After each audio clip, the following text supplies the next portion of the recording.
Gemoroy kasalligida bemorlarning eng qo'rqadigan narsasi bu operatsiyadan keyingi og'riq.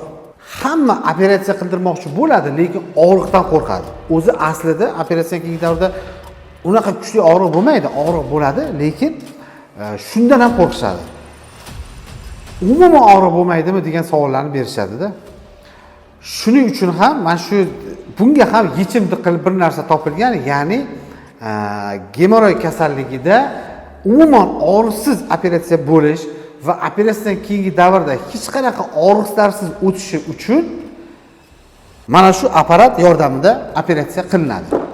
Ya'ni operatsiya longo deyiladi bu nomini. Longo apparati yordamida gemoroy operatsiyasi o'tkaziladi.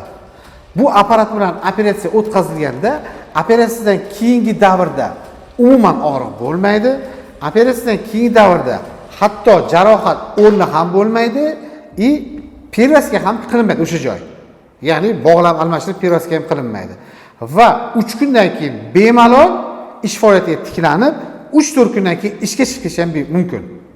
Agar sizda ham gemoroy bo'lsa, lekin operatsiya vaqtidagi, operatsiyadan keyingi og'riqlardan qo'rqsangiz va tezroq ish faoliyatiga tiklanib, tezroq ishga chiqishni xohlasangiz, men sizga gemoroyning longo usulida, ya'ni bir marta ishlatadigan одноразовый apparat, longo apparat yordamida operatsiyasini taklif qilaman.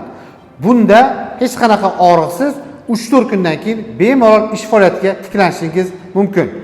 Agar siz ham gemoroy kasalligida operatsiyaning mutlaqo og'riqsiz bo'lishini va operatsiyadan keyingi davrda tezroq ishga chiqishni xohlasangiz, pastda telefon raqamlarini qoldiraman, telefon qiling va biz sizga yordam beramiz.